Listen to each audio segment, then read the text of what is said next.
ప్రభువైన యేసుక్రీస్తు నామమున మీ అందరికీ నా హృదయపూర్వక వందనాలు. స్నేహితులారా, దేవుని యొక్క వాక్యాన్ని మనం ధ్యానం చేద్దాము. ఈ యూట్యూబ్ ఛానల్ వింటున్న ప్రేక్షకులకు, వీక్షకులకు, సంఘ సహోదరులకు, సార్వత్రిక సంఘానికి నా హృదయపూర్వక వందనాలు. ఇజ్రాయెల్ ఇండియా టీవీ అనే ఛానల్ను మీరు ప్రేమించి చూస్తున్నారు కాబట్టి మీ అందరి కొరకు మేము ప్రార్థిస్తున్నాం.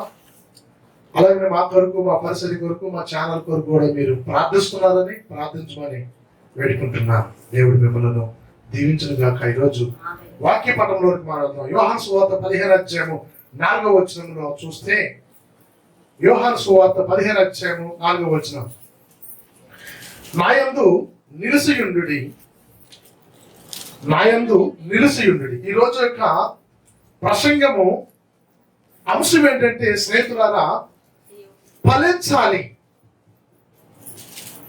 సంఘం యొక్క ఫలింపు లేకుండా జీవిస్తుంది ఈ దినాలలో. ఫలింపు లేదు, ఫలించే జీవితం లేదు, ఫలభరితమైన జీవితం లేదు. కాబట్టి మనం ఫలించాలి. ఈ రోజున ప్రభు చెప్తున్నాడు, మీరు ఫలించి అభివృద్ధి చెందండి అన్నాడు ఆదాము అవ్వలతో. ఏమన్నారు ఆయన? మీరు ఫలించి అభివృద్ధి చెందండి, మీరు ఫలించాలి. ప్రభు యొక్క కోరిక, ప్రభు యొక్క ఆశ ఏంటంటే మనం ఫలించాలి. సమస్యలతోనూ, బాధలతోనూ, రోగములతోనూ మనము తతమతవుతూ ఉండాలని ఆయన కోరిక ఎన్నడూ కాదు. మనం ఫలించాలి, మనం ఫలించాలి. కాబట్టి ఆయన చెప్తున్నాడు, మీరు ఫలించాలంటే, మీరు ఫలించాలంటే బైబిల్ ప్రకారంగా కొన్ని పనులు మీరు చేయాలి. దేవుని స్తోత్రం. ఒక చెట్టు నాటిన తర్వాత చెట్టు ఫలించాలంటే మనం ఏం చేయాలి? మొదట దానికి ప్రతిరోజు నీళ్లు పోయాలి. మొదటగా అది ఫలించాలంటే నీళ్లు పోయడమే కాదు స్నేహితులారా, ఆ మొక్క దగ్గర కీటకాలు రాకుండా చూసుకోవాలి ఆ రైతు. మొక్క వేస్తే ఫలించదు అన్నాడు కూడా. మొక్క వేసి వెళ్ళిపోతే ఫలించదు. అందుకనే పౌలు గారు తన పత్రికలు అంటాడు, నాటిన వాడు ఒకడు, దాన్ని నీళ్లు పోసిన వాడు ఒకడు, దాన్ని పెంచిన వాడు ఒకడు, దాన్ని ఫలాన్ని పొందేవాడు మరొకడు. ఆ రీతిగా మనము ఫలించాలంటే బైబిల్ ప్రకారంగా కొన్ని పనులు మనము చేయవలసిన వారిపై ఉన్నాం. ఎందుకు మనం ఫలించలేకపోతున్నాము? ఎందుకు నా జీవితంలో ఫలింపు రావటం లేదు? ఎందుకు నా జీవితంలో ఫలభరితమైన జీవితము కలిగి ఉండలేకపోతున్నాను అని మీరు ఒకసారి మనసు పెట్టి ఆలోచిస్తారు. అంటున్నాడు, మొదట మనం చేయవలసిన పని ఏంటి తెలుసా? నా యందు నిలిచి ఉండండి. అసలు నిలబడవలసిన స్థానంలో మనం నిలబడతలేదు. మనం నిలిచి ఉండవలసిన స్థానాన్ని విడిచిపెట్టి ఎక్కడెక్కడో నిలబడుతున్నాం. అందుకనే ప్రభు చెప్తున్నాడు, మొదట నీవు నా యందు నిలిచి ఉండుడి. దేవుని స్తోత్ర.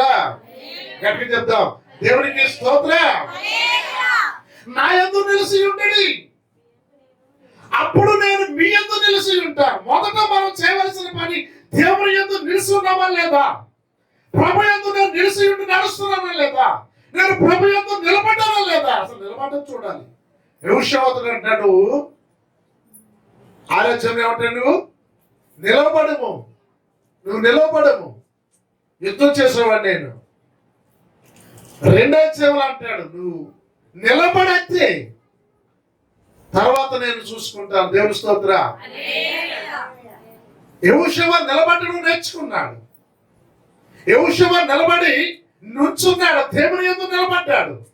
మనము నిలబడుతున్నాము, కానీ ఎవరు యందు నిలబడుతున్నామో తెలుస్తున్నది దినాన్ని. సాతాను యందు 1 గంట, దేవుని యందు 1 గంట, సాతాను యందు 1 రోజు, దేవుని యందు మరొక రోజు. నిలబడే స్థానంలోనే మనం సరిగా నిలబడలేక ఫలించలేకపోతున్నాం. యెహోషువ నిలబడి ఎవరో తెలుసా? సూర్యుడిని, చంద్రుడిని కూడా శాసించాడు. ఎరుకో కోటలు, చాలా బలంగా కట్టబడ్డ కోటల కొరకు ఏమాత్రమో భయం లేకుండా ఆయన నిలబడి చెప్తున్నాడు.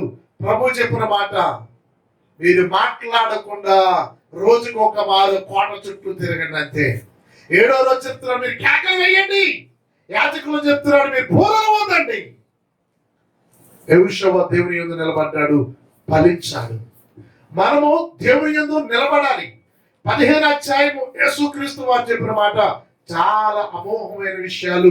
యోహాను సువార్త 15వ అధ్యాయంలో ప్రభు ఆ ప్రజలకును మనకును బోధించిన మాటలు మనం చూద్దాం. మొదటి వచనం, నేను నిజమైన ద్రాక్షావళిని, నా తండ్రి వ్యవసాయకుడు, నాలో ఫలింపని ప్రతి తీగను తీసి పారవేయను. మనలో చాలా తీగలు ఉన్నాయండి, ఫలించిన తీగలు చాలా తీగలు ఉన్నాయి.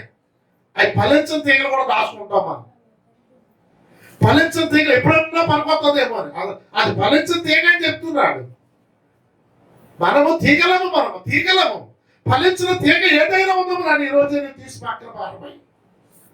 ప్రభు ఇంకా కింద వచనాలు అని చెప్పాడు తెలుసా, పక్కన పారవేయడమే కాదని కట్టి కనిపించడం కాల్చివేయాలంటే. నువ్వు ఈ రోజు నువ్వు చేయవలసిన కొన్ని పనులు ఉన్నాయి. నువ్వు ఫలించాలంటే గుర్తుపెట్టుకో, మొదటిగా నువ్వు చేయవలసింది ప్రభు యందు నిలబడాలి. నిలబడ్డాను లేదా చూసుకోవాలి. అయ్యా నేను ప్రభు యందు ఉన్నాను, నేను ప్రభుతో జీవిస్తున్నాను, నేను ప్రభుతో మాట్లాడుతున్నాను, నేను ప్రభుతో నడుస్తున్నాను, నేను ప్రభు యందు నిలబడి ఉన్నాను. నిబ్బరము కలిగి నిలబడము ఉంటుంది బైబిల్ గ్రంథం. ఎలా నిలబడాలట? నిబ్బరము కలిగి నిలబడాలి. నిలబడిన వెంటనే రెండోది మనం చేయవలసిన పని ఏంటో తెలుసా, పనికి రాని తీగలను ఏం చేయాలి? చూడండి, పనికిరాని తీగల గురించి చూద్దాం. పనికిరాని ప్రతి తీగను తీసి పారవేయాలంట. ప్రతి తీగను తీసి, ఆలోచనలే కాదు, తలంపులే కాదు, క్రియలే కాదు, నడవడికే కాదు, ఏదైతే దేవుని యందు పనికిరాని తీగ మనలో ఉందో అవి తీసుకో. మనం నా జీవితం ఫలింపలేదండి, నా జీవితం ఫలింపలేకుండా ఉన్నదండి. సంఘంలో కొందరు జీవితాలు ఫలమరితంగా కనపడతాయి, కొందరు జీవితాలు ఫలమరితం లేకుండా క్షిపబడినట్టుగా కనపడతాయి. కొందరు సేవకులు ఫలింపుకోవాలి, వారు ఇష్టపడతా ఉంటారు. కొందరు సేవకులు చాలా దీన స్థితిలో ఉంటారు. పరీక్షించుకోవాల్సిన అవసరం మనకుంది, పరిశోధన చేసుకోవలసిన బాధ్యత మనకుంది. వాక్యం చెప్తుంది దినం మనతో, నీలో పనికిరాని తీగలు ఉన్నాయేమో, నీలో పనిచేయని తీగలు ఉన్నాయేమో. అవి ఎంతకి కూడా ఎండిపోయిన తీగలు దాచుకున్నా సరే కానీ దాంట్లోంచి ఒక ఫలం వంటిది ఏది కూడా అందులోంచి రాదు. అది పనికిరాని తీగది. గుర్తుంచుకోండి స్నేహితులారా, మనం ఏ రీతిగా దేవుని యందు నిలబడ్డాము, మనం ఏ రీతిగా ఫలిస్తున్నాము. తీగలు ఎలా ఉండాలో తెలుసా? ఫలించే తీగలు పుష్కలంగా పచ్చగా, అది ఏమాత్రమును కూడా అది కుంటుపడకుండా ఎదుగుదల ఏపుగా ఉండాలి, ఏపుగా ఎదగాలి. ఏపుగా ఎదుగుతున్నప్పుడు ఆ శివరుని పచ్చని శిఖరులోంచి పూత పడుతూ ఉంటది, ఫలభరితమైన పువ్వులు వస్తూ ఉంటాయి, కాయలు వస్తూ ఉంటాయి. వెంటనే చెప్తున్నా మాట ఏంటి తెలుసా, పనికిరాని తీగలను తీసి పారవేయమను. ఈరోజు మనం పరీక్షించుకోవలసిన అవసరం ఉంది.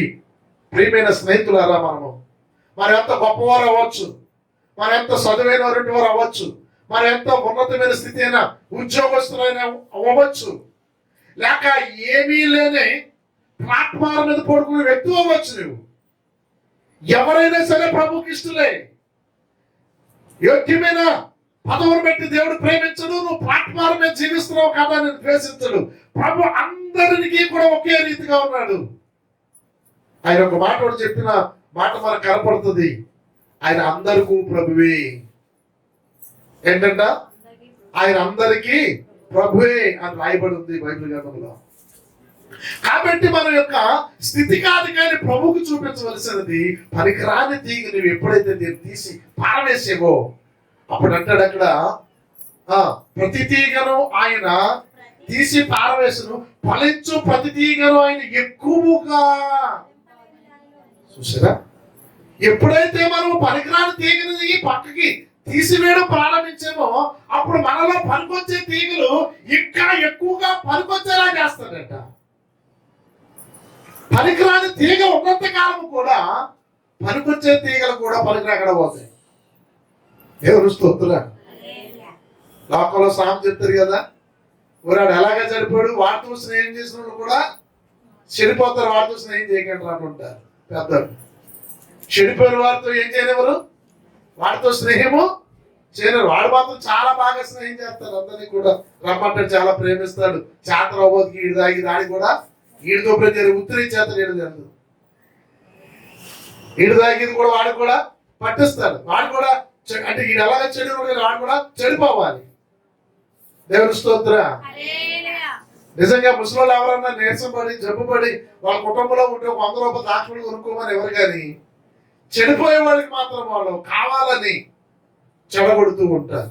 అలాగనే మనలో సాతానుడు కొన్ని కార్యములు జరిగించకుండా పచ్చగా సిగరించవలసిన తీగలు మనలో ఏం చేస్తున్నాయి అంటే కొన్ని పనుకు రాకుండా అంటే చనిపోయి ఉంటున్నాయి. ఆ చనిపోయిన తీగలను కట్ చేసి బయటికి తీసి పారవేసినప్పుడు పనికొచ్చే తీగలన్నప్పుడు ఆయన ఇంకా బహుగా పనికొచ్చేలా చేస్తున్నాడు. దేవుని స్తోత్రం. డాక్టర్లు ఏం చేస్తారండి?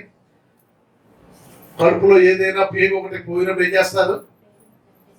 ఆ పేగుని కట్ చేసి వేరు చేసి బయటికి తీసి ఆ మంచి పేగులను శుద్ధి చేసి మరలా కడుపులో పెట్టి మరలా కుట్లేసి నయం చేయడానికి ప్రయత్నం చేస్తారు. అది సంపూర్తిగా ఉన్న పేగులు అది చక్కగా నయం అవుతుంది, మరలా అతను బాగుపడతాడు. మన అవయవంలోనే మనుషుల జ్ఞానంతోనే పనికిరాని అవయములను తొలగిస్తారు. కొందరు చూడండి, ఒక ఏలికి గాయం కలిగినప్పుడు అతని శరీరం యొక్క సహకరించడం తక్కువైనప్పుడు ఆ ఏలును తొలగిస్తారు. ఆ వేలు తీస్తుంది కానీ అది మానదు. ఇక్కడికి ఇది షిఫ్టింగ్ అయింది, ఇక్కడికి ఇది పాడయింది. దీని అలా ఉంచినట్లయితే బాడీ అంతా ఒకేసారి షిఫ్టింగ్ అయి చనిపోవడానికి అవకాశం ఉంది. కాబట్టి దీన్ని ఆ ఏలికాడికే కట్ చేయాలంటారు. అది ఇంకా ముందుకు పాకితే కొందరికి పాదం కాడికి కట్ చేస్తారు. అది ఇంకా అశ్రద్ధ చేసి ఊరుకుంటే మోకాల కాడికి కట్ చేస్తారు. చాలా మంది నేను చూసాను. ఇంకా ఊరుకుంటే పొడభాగానికి కూడా అంటే పై భాగానికి కూడా కట్ చేయవలసి ఉంటుంది. ఏది ఏమైనా సరే పనికి రాని భాగాన్ని కట్ చేసి తీస్తారు డాక్టర్లు. ప్రభు చెప్తున్నాడు, నీవు జీవితంలో ఫలించాలంటే, నీ జీవితంలో ఫలభరితంగానే ఉండాలంటే, నీ జీవితంలో ఉన్నతమైన స్థితిలో నీవు ఉండాలంటే ఆ పనికిరాని తీగలను కట్ చేయి. రోజు తీసి పారమే పక్కకి. నువ్వు పనికొచ్చే తీగగా ఉంటావు, నువ్వు పనికొచ్చే వ్యక్తిగా ఉంటావు, నువ్వు పనికొచ్చే ఫలభరితమైన క్రీస్తుకుని లోకమునకును సంఘమునకును కుటుంబమునకును నువ్వు పనికొచ్చే వ్యక్తిగా కనపడతావు. ఈ రోజు నుంచి ఆయన మాట ఒక వాగ్దానం ఇచ్చాడు, తలగా చేస్తాను కానీ తోకలా చేయను. నిన్ను అందరికంటే ఎచ్చుగా ఉంచుతాను కానీ తక్కువగా ఉంచను. అందరికంటే నిన్ను ఉన్నతమైన స్థితిలో ఉంచుతాను. ఎప్పుడు? పనికిరాని తీగలు మనలోంచి తీసి పారవేసిన దినాన్ని ప్రభు మనలో పనిచేయడం ప్రారంభిస్తాడు. ఒకటి, నీవు ప్రభునందు నిలబడాలి. 2, పనికిరాని తీగలను తీసి పారవేయాలి. ఇంకా ముందు చదువుదాం. నేను మీతో చెప్పిన మాటలు బట్టి మీరు ఏమవ్వాలి? ఇప్పుడు పనికిరాని తీగలు ఎప్పుడైతే తీసివేసేమో మనం పవిత్రమై ఉన్నామంటే అండి. ఒక తల్లి గాని ఒక తండ్రి గాని లోకంలో ఎంత ధనం ఉన్న వారిని కానీ ఒక మనుషులను పవిత్రంగా చెయ్యచాలడు. ఈ లోకంలో ఏ మనుషుడు కూడా ఒక మనుషుడు పవిత్రంగా ఉండాలంటే ఉండచాలడు. తన శక్తి కొలది కూడా యేసుక్రీస్తుని అంగీకరించి బైబిల్ గ్రంథాన్ని అనుసరిస్తే ఆ మనుషుడు పవిత్రంగా అవడానికి అవకాశం ఉంది. అవ్వాలని అనుకుంటేనే, అప్పటికైనా నేను పవిత్రంగా ఉండాలని అనుకుంటేనే, ప్రభువుని అంగీకరించిన బైబిల్ చదివిన ఆజ్ఞను అతిక్రమించి జీవిస్తే మాత్రము వాడు ఎప్పుడూ కూడా అపవిత్రుడే, పవిత్రుడు కానేరడు. పవిత్రుడు అవ్వాలంటే అంగీకరించాలి, అది స్వీకరించాలి, తన జీవితంలోనికి ఆహ్వానించాలి.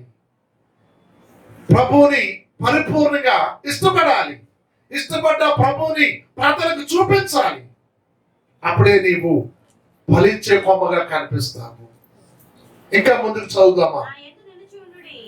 నా యందు నిలిచియుండుడి, నీ యందు నేను.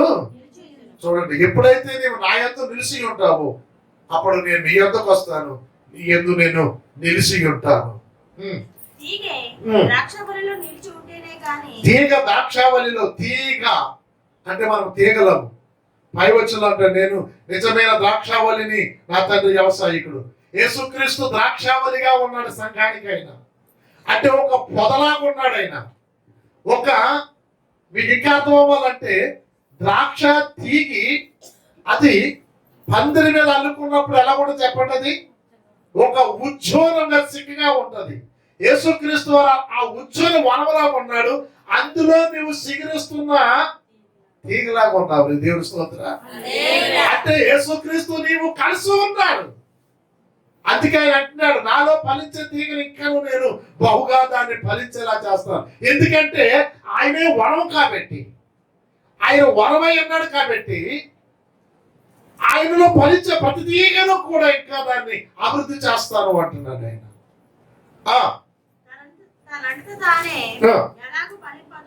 తానంతు తాను ఎలాగంటండి, తానంతు తాను ఒకనే నిలబడి ఉంటే నాకు ఎవరు సహాయం అక్కర్లేదు, నా ఎవరితోనూ పని లేదు, నా ఎవరి యొక్క వాక్యం అవసరం లేదు, నేను ఫలిస్తాను అనుకుంటే మాత్రం ఆ యొక్క క్రైస్తవుడు గాని ఆ సంఘము గాని ఫలించదట. ద్రాక్ష తీగలతో పాటు తీగ కలిసి ఉండాలంట. నీవు ఎంతటి ప్రార్థన ఉన్నా, నీ ఎంతటి వాక్యమునున్నా, ఎంతటి జ్ఞానమున్నా యేసుక్రీస్తునందు ద్రాక్షావళితో నీకు కలిసి ఉండే అనుభవం ఉండాలి. అంటే సంఘముతో నీవు కలిసి ఉండాలి, సంఘ కార్యక్రమాలతో నువ్వు కలిసి ఉండాలి, సంఘ సభ్యులతో నువ్వు ఏకత్వం కలిగి ఉండాలి. చాలా మంది సంఘంలో ఉంటారు కానీ సంఘంతో కలిసి ఉండరు. సంఘ సభ్యులు అని చెప్పుకుంటారు తప్ప ఆ సంఘానికి ఎప్పుడెప్పుడో కలుస్తుంటారు. వాళ్ళు ఎండిపోతున్న తీగలు. అందుకని అంటున్నాడు, తీగ ద్రాక్షావళిలో నిలిచి ఉంటేనే గాని తానంతట తాను ఎలాగ ఫలించదు, అలాగనే నా యందు నిలిచి ఉంటేనే కానీ మీరును ఫలించలేరు. ఒక తీగ నాటి అలా వదిలేసామనుకోండి, ఏం చేస్తుంది ఆ తీగ? కాంత వరకు ఎదుగుతుంది, నేల పడుతుంది, అటు పడుతుంది, ఇటు పడుతుంది, గాలి వస్తుంది, నీరు వస్తుంది, చనిపోతుంది. అదే ద్రాక్షావళి మీదకి ఎక్కిస్తే, ఆ పందిరి మీదకి ఎక్కిస్తే అది చక్కగా ఎంత గాలి వచ్చినా ఎంత నీరు వచ్చినా, ఎందుకంటే కిందని తండ్రి అయిన వాడు వ్యవసాయకుడు ఉన్నాడు, దాన్ని ఎలా సంరక్షించాలో. పైన ద్రాక్షావళి ఉంది, దాన్ని కడుపులో పెట్టుకుని పెంచేది యేసుక్రీస్తు. నీ అంతట నువ్వు ఫలించలేవు, నీ అంతట నువ్వు అభివృద్ధి చెందలేవు. నీవెప్పుడు కూడా ఎల్లప్పుడూ కూడా సంఘముతో కలిసి ఉండాలి, సంఘ సావాసంతో నువ్వు నిలబడి ఉండాలి. నా యందు నిలబడు, నేను నీ యందు నిలిచి ఉందను.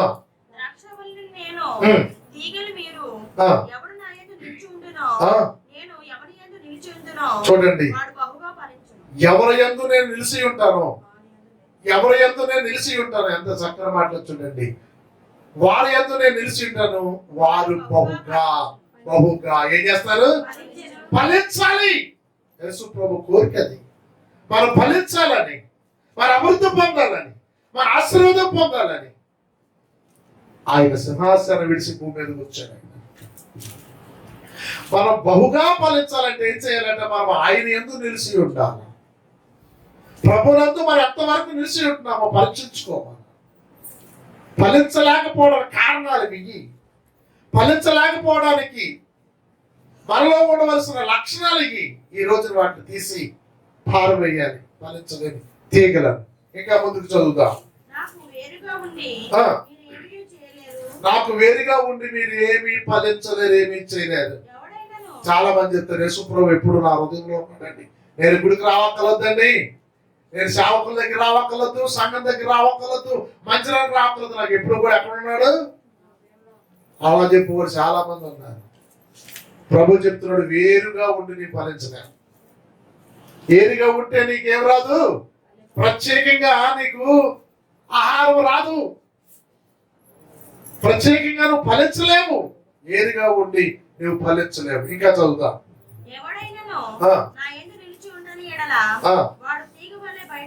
చూడండి, ఎవడైనా నువ్వు నా యందు నిలిచి ఉండని ఎడల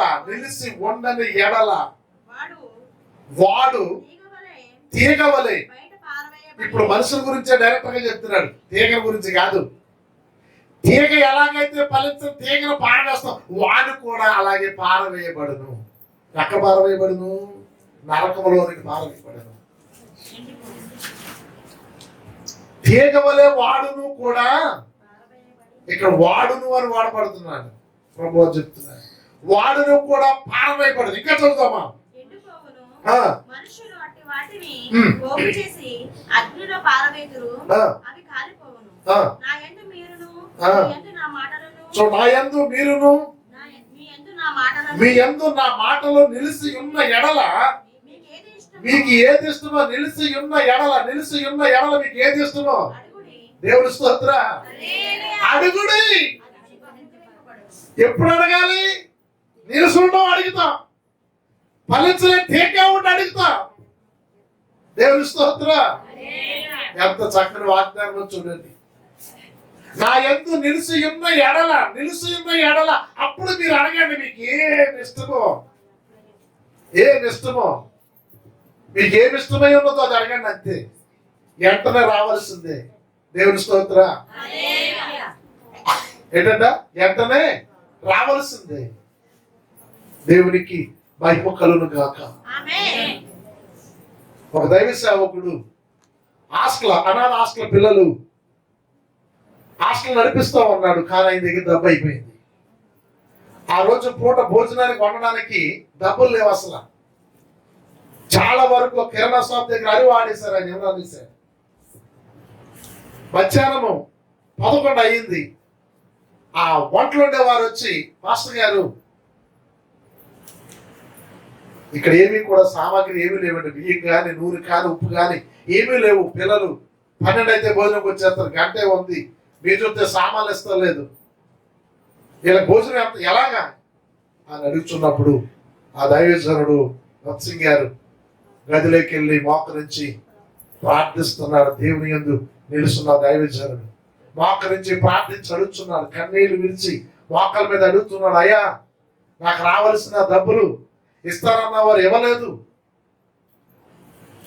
ఖాతా పెట్టిన ఖాతాదారుడు కూడా డబ్బులు ఇవ్వాల్సిన ఆయన కూడా సరుకులు ఇవ్వలేదు. 12 అయిందంటే పిల్లలు ఆకలితో వస్తారు స్కూల్ నుంచి.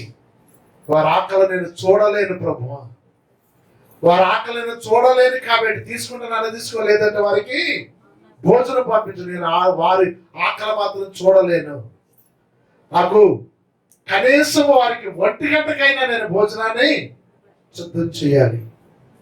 ఏడుస్తూ ఉన్నాడు. 11 గంటల గదిలోకి వెళ్ళాడు.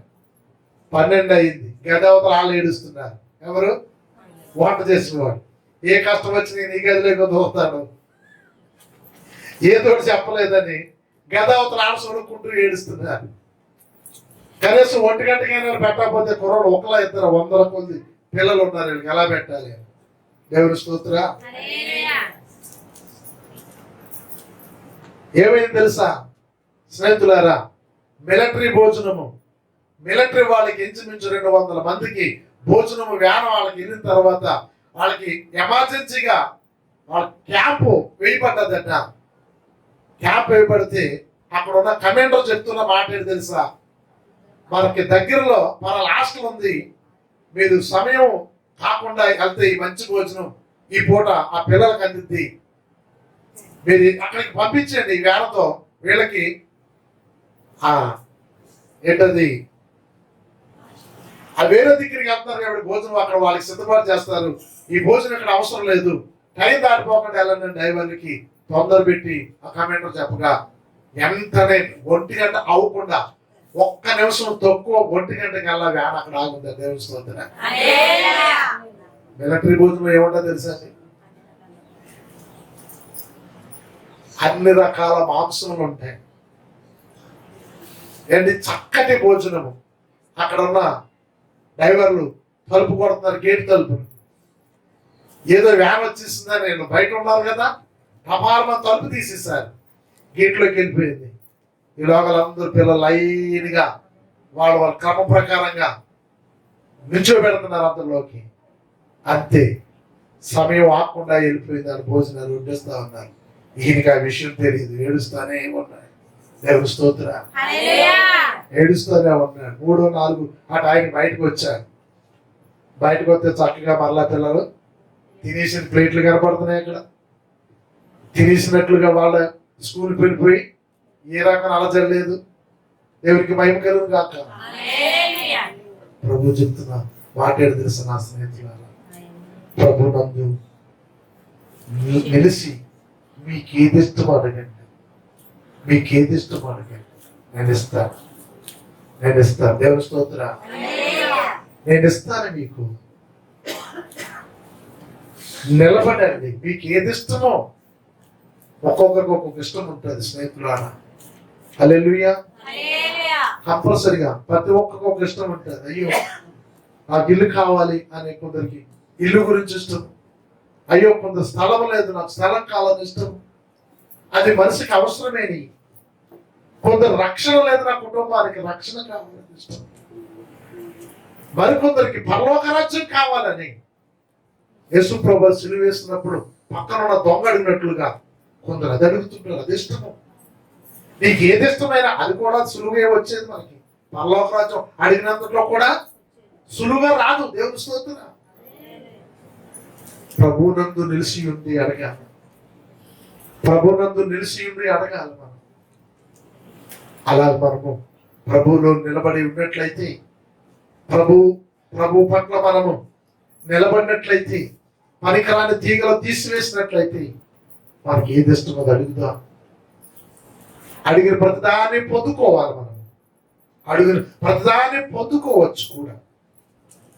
మనము అడిగే విధానము త్రోవ తప్పుతుంది, జీవించే విధానం త్రోవ తప్పుతుంది. కాబట్టి మనం తప్పుపోయిన వారిగా, తప్పుపోయిన కుమారుడు ఏమయ్యాడు? ఒక ఆస్తంతా దుర్వ్యాపారం చేసి చెడిపోయి, పడిపోయి, నలిగిపోయి, కుంగిపోయి అప్పుడు ఏడుస్తున్నాడు. తండ్రి వద్దకు వెళ్తాను, నా తండ్రి యొక్క ఉన్న పాలేరులే మంచి భోజనం చేస్తాను, అలాంటి భోజనం కూడా నాకు లేదని ఏడ్చి వెనక్కి వచ్చాను. మనం కూడా ఇప్పుడు వెనక్కి రావాలి. పనికిరాని స్థితిలో ఉన్నావేమో, పడిపోయిన స్థితిలో ఉన్నావేమో, దుర్వ్యాపారం చేస్తున్న స్థితిలో నీవు ఉన్నావేమో, నాశనం అయిపోతున్న స్థితిలో నీవు ఉన్నావేమో. ప్రభు అడుగుతున్నాడు నిన్ను, నీకేది ఇష్టమో నీకు అడుగు. నీకేది ఇష్టమో అడుగు, నేను ఇస్తాను పరిపూర్ణంగా. నా యందు నీవు నిలిచి ఉండి. ప్రియమైన స్నేహితులారా, మనము పొందుకోలేకపోతున్న దేవుని దీవెనలు, ఆయన యొక్క ఆశీర్వాదాలన్నీ ఇవ్వబడి ఉన్నాయి. మనం తీసుకోవడం రావటం లేదు. మనకి సంపూర్తిగా ఆయన యందు నిలబడి ఉండాలి, నిలబడి ఉండాలి. నేను నా మాటలు ముగిస్తున్నాను. వింటున్న మీరందరూ కూడా నేను ప్రభు యందు నిలబడి ఉంటానని వాగ్దానం చేసుకుని ఈ రోజు నుంచి కూడా పనికి రాని తీగలన్నీ కూడా కాల్చివేయబడాలి. మోకరించాలి, ప్రార్థన చేసుకుందాం. మోకరించండి. ప్రియ స్నేహితులారా, మహాపరిశుద్ధుడైన మా తండ్రి, మీ నామాన్ని స్తుతిస్తున్నాను. మహోన్నతుడైన మా యేసు, మమ్మలను కరుణించారు నాయన. మా స్థితిగతులను కాల్చివేయమన్నారు తండ్రి. పనికిరాని స్థితిలన్నీ కూడా కాల్చి పారవేయమని నీ యందు నిలబడే అనుభవంలోనికి మమ్మల్ని నడిపించండి. మేలు చెయ్యండి, మేలు చెయ్యండి.